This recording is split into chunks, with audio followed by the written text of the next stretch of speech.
So this is apparently what they mean when they say that it has a non-silent board.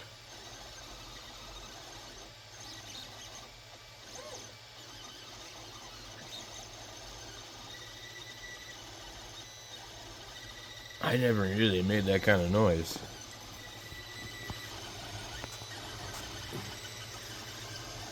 It seems to be printing fairly good. I'm printing one of these cats.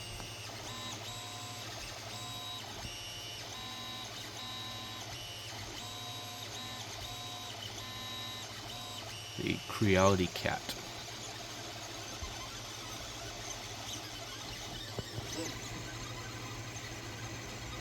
So I've had one of these, but it was all converted. It had the touch sensor over here. It even had a quieter fan in it. And what else did it have? I changed it to direct drive.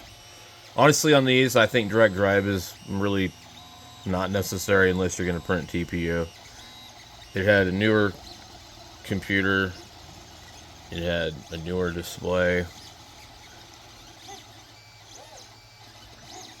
And anyway, I printed a drawer for it to make it look like the newer ones. It had a big open spot right here because of this piece had been removed. This one, I don't see any reason to convert this to the newer one. I can still run Clipper on it anyway, so it won't really make no difference. But I think the reason that Dave updated his was because in order to use the touch sensor, I guess you couldn't use that computer that was probably in this one.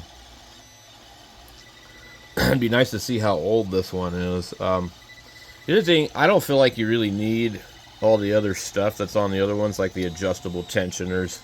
Just go over here and tension it yourself, you know. I'm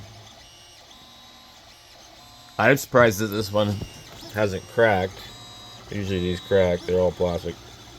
So this was bad, and then there was no tube, and that part was bad. So we were never able to get the tube out of this one. So luckily, I had parts laying around. I don't know why the tube is just stuck in there. It's possible they actually might have glued it in there. These have a habit of popping out. And so somebody might have just said, you know what, I'm done with it, and super glued it. Anything's possible. But it's looking like it's going to be pretty good, but just really slow. So I took the boot off. I forgot to put it on. I just did a real quick bed level on it.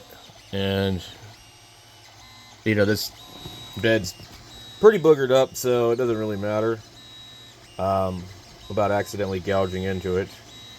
These marks here are from the heating, it being too close and heating up. So somebody learned on this and probably gave up on it. So, and apparently it has another problem.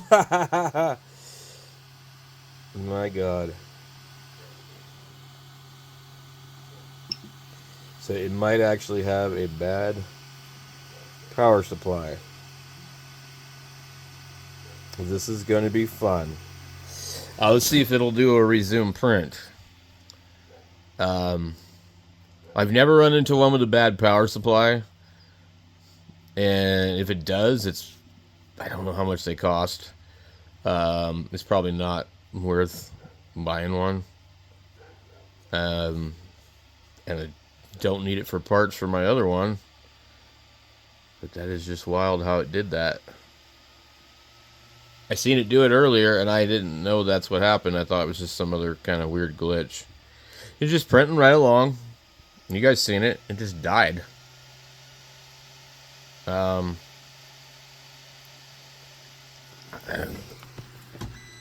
need to make sure somebody didn't change the switch on this.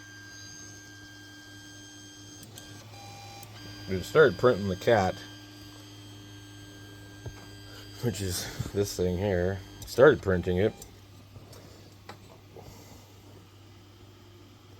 I don't know that it's actually going to resume.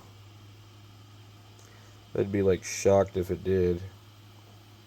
And it's gonna have to know exactly how to get back to that particular level. And we'll see.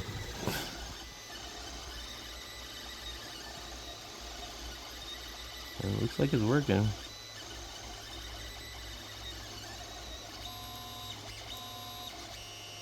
But this thing's got all kinds of problems now that you think about it. So there's either a problem with the board, the main board, or the power supply. Or there could be a loose wire to it. I noticed that the heater wires were kind of loose. So I'm just going to run it for a while and just see what it does. And then we'll go from there.